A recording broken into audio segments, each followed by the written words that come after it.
महाराष्ट्र में smart meter बिजली मीटरों को लेकर विरोध लगातार बढ़ रहा है। इस बीच बुल्ढाना जिले के जामोद कस्बे में लोगों ने अनोखे अंदाज में अपना विरोध दर्ज कराया।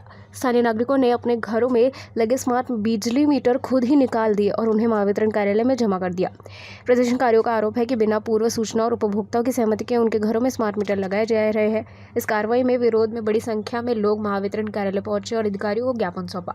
नागरिकों ने चेतावनी दी है कि यदि 7 दिनों के भीतर पुराने बिजली मीटर दोबारा नहीं लगाए गए तो अन्य उपभोक्ता भी अपने स्मार्ट मीटर निकालकर कार्यालय में जमा करेंगे।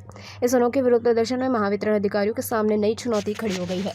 आज एबीसीबी ऑफिसला जमा केले आहेत। हे मीटर काढताना विशिष्ट तांत्रिक टेक्निकल ज्याला जमते त्याच्या हातून काढलेले आहेत। यामध्ये कुठलाही जीवितहानी होणार नाही किंवा कुठलाही त्रास होणार नाही, पूर्ण काळजी घेऊन हे मीटर काढलेले आहेत। आणि एमएससीबीच्या अधिकाऱ्यांना ते सूचना दिलेली आहे की हे मीटर आम्ही काढलेले आहेत, जे तात्काळ आमचे जुने मीटर जे इथे कचऱ्यामध्ये पडलेले आहेत ते तिथे देऊन आम्हाला परत जुने जसे आहे तसे बसून द्या। तसेच ज्या लोकांनी आज प्रातिनिधिक स्वरूपात 10 ते 15 लोकांचे मीटर इथे जमा केलेले आहेत, जर 7 दिवसाच्या आत महावितरणच्या कर्मचाऱ्यांनी जुने मीटर बसून दिलेले नाहीत तर गावात जेवढे स्मार्ट मीटर लावलेले आहेत ते सर्व लोक अशाच प्रकारे तांत्रिक लोकांची मदत घेऊन इथे आणून जमा करतील अशी त्यांना सूचना दिल्या आहेत।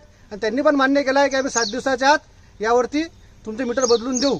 जर 7 दिवसात मीटर बदलले नाही तर याला कुठलाही ग्राहक किंवा नागरिक जबाबदार राहणार नाही, त्याला पूर्णपणे महावितरणचे कर्मचारी, अधिकारी व वरिष्ठ अधिकारी जबाबदार राहतील। तसेच हे मीटर काढण्यापूर्वी वारंवार सर्व अधिकाऱ्यांना तोंडी सांगितलं गेलं की साहेब हे मीटर काढून न्या, साहेब हे मीटर काढून न्या। परंतु ऐन पावसाच्या वेळे रात्री बेरात्री बिल न भरल्यामुळे ते मीटर बंद झाले। त्यामुळे गावातील 2-3 लोकांची प्रकृती बिघडली। एका घरामध्ये प्रसूती झालेली बाई असल्यामुळे त्या लहान बाळाची तब्येत बिघडली। त्यामुळे नाइलाजास्तव आज या ग्राहकांना आम्हाला सर्वांना ते मीटर काढावे लागले। तरी महावितरण याची दखल घेऊन तात्काळ गावातले सर्व मीटर बदलून जुने मीटर द्यावे ही आमची मागणी आहे। जुने मीटर धन्यवाद।